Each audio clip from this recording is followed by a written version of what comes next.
Bienvenidos y bienvenidas a este video, el cual se titula Un ensayo, ¿qué es un trabajo formal? Bueno, los ensayos son generalmente los trabajos que más te piden en la vida académica que puedes tener desde la secundaria hasta la universidad. Dependiendo obviamente del país de en donde estés, bueno, los niveles educativos varían, pero los ensayos no. Los ensayos tienen una estructura muy definida y muy clara para ser funcionales justamente en todas partes del mundo. En este caso, un ensayo es un escrito en prosa, esto quiere decir que va de manera corrida, en el cual tú presentas un argumento con base en tus lecturas, la información que encuentras, videos o testimonios que también puedas tener. En este caso tienes que tener un sustento propio, es decir, una cosa que tú opines o pienses, y también con las fuentes que tú encuentres para poder complementarlo. Sin más, vamos a explicar entonces las partes del ensayo a partir de sus tres grandes divisiones: la introducción, el desarrollo y las conclusiones. Muchas personas tienen muchos problemas para poder configurar un ensayo porque no hay una fórmula clara para hacerlo, así que intentaré explicarlo para que sea muy claro y sobre todo que para las personas que vean este video, bueno, tengan más o menos una idea de cómo poder configurarlo. He preparado entonces esta pequeña presentación para poder ejemplificar lo que es un trabajo formal, en este caso un ensayo, y vamos a hacer la correlación entre sus partes, entre cómo debería de redactarse y obviamente cómo se ve, para que puedan identificarlo propiamente. Entonces, lo primero que hay que hacer es ver que estén los datos de identificación. Los datos de identificación tienen que estar al principio del ensayo. Si los vas a elaborar, obviamente los tienes que poner, y si los vas a analizar, bueno, tienes que revisar que estén. Si no están, entonces quiere decir que ese ensayo no es muy confiable, porque estos datos de identificación nos dicen de dónde procede la lectura que estás haciendo. En este caso tiene que estar muy claro lo que es la institución, la página, el canal, el libro, el periódico del cual procede el ensayo o la nota, el autor o autora, el tema a tratar y la fecha en que se realizó el ensayo. En el caso, la autora hace bien su trabajo en este ensayo porque primero aquí está el ciclo menstrual, que es el título del ensayo, Sandra Lugo Márquez, que pone una fecha, el 17 de julio del 2011, en el diario, o sea, un periódico Marca, en la sección femenina, en Madrid, España. Entonces, los datos de identificación ya nos dicen perfectamente de qué se trata este asunto. Tiene un título claro, tiene la fecha clara, tiene una fuente clara, por lo tanto, es una fuente confiable. La introducción nos dice de qué se trata el tema. En este caso, decirlo no solamente involucra mencionar el tema como tal. Tenemos que incluir algunas cosas que son importantes. La primera es la selección del tema. ¿Por qué el tema es importante y por qué nos llamó la atención? Recuerden que siempre se redacta en tercera persona, no puedes hablar del yo. El siguiente es el planteamiento del problema, es decir, ¿qué problema buscas expresar o qué solución encontraste en tu investigación que pueda ponerse de manifiesto justamente en un ensayo? Finalmente está el objetivo de investigación, en este caso a quién va dirigido y qué es lo que tratas de hacer con tu ensayo. Esto lo puedes poner de manifiesto ya sea en párrafos y divisiones o también lo puedes poner dentro de la lectura. Para algunas personas es difícil a veces identificar estas partes, por lo tanto yo te recomiendo que lo pongas con pequeñas subdivisiones, en este caso como subtemas dentro de tu propia introducción. Como ya les decía, bueno, es importante poner en la introducción ciertos aspectos que funcionan como un buen complemento para la introducción, que pueden ser redactados tanto en párrafos como en subtítulos. El primero es el tipo de investigación.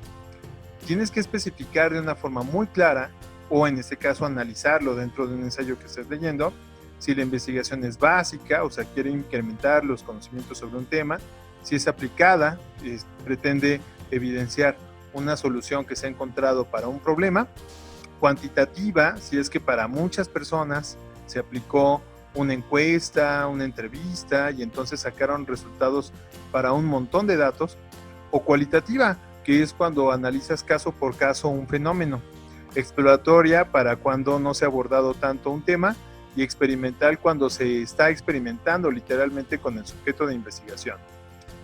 Así pues, también tenemos la selección del tema que ya les había mencionado, que es un apartado en el cual se explica por qué te llamó la atención el tema, el planteamiento del problema, en este caso, para qué estás haciendo un ensayo? ¿Qué problema tratas de solucionar someramente con la exposición de tu argumento? En este caso, informar a la gente, decirles qué solución se le dio a un problema en otra parte del mundo, ese tipo de cosas.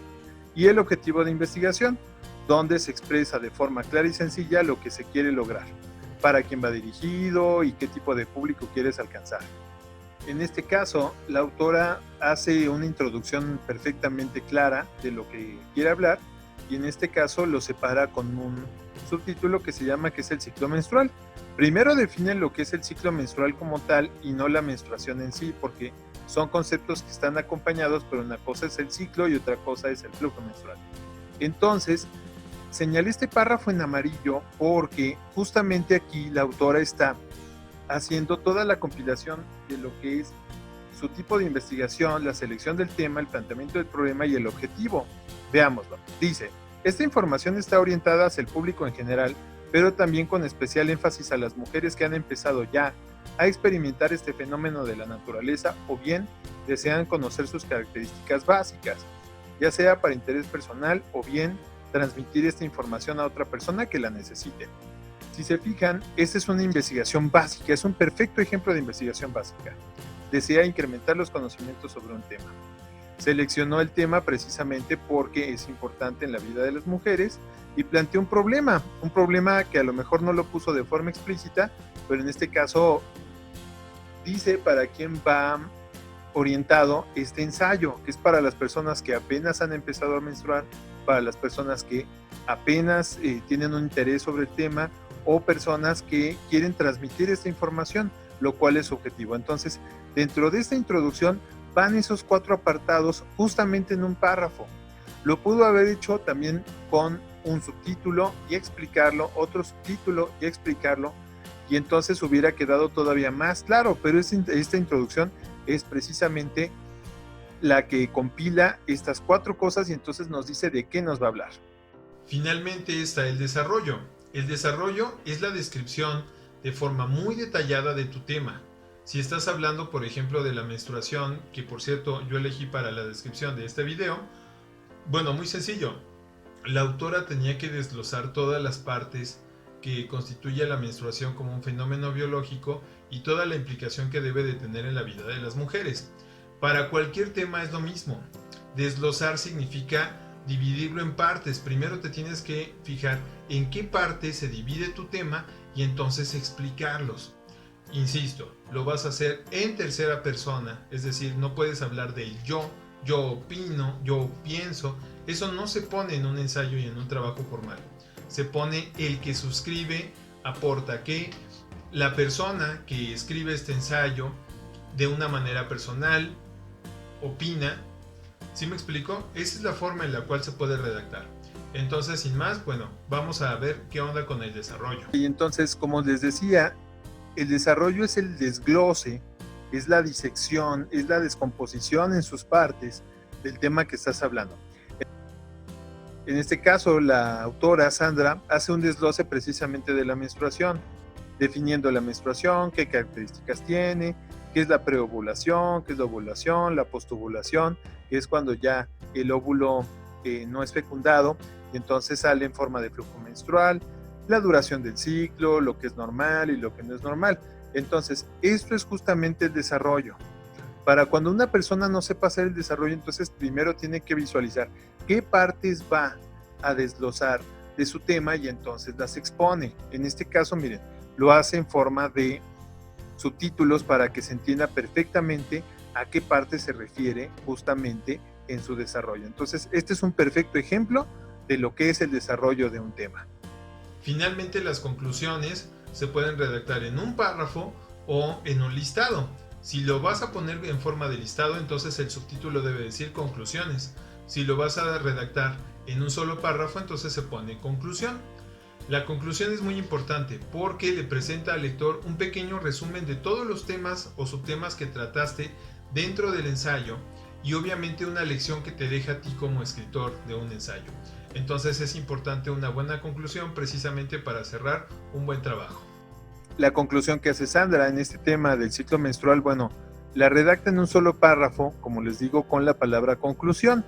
En este caso, hace un pequeño resumen de lo que ella considera importante sobre aprender qué es el ciclo menstrual, y entonces dice así: para las mujeres es importantísimo que conozcan a fondo su ciclo menstrual, ya que las características propias de este fenómeno natural suele presentarse en distintos escenarios según las condiciones de cada persona.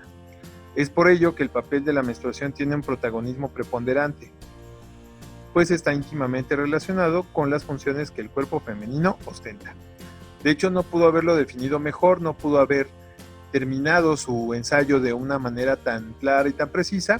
Y entonces, bueno, hasta aquí es cómo se elabora entonces un pequeñísimo ensayo con las partes que deben de ser, y les pondré entonces el ejercicio que viene en Google Classroom.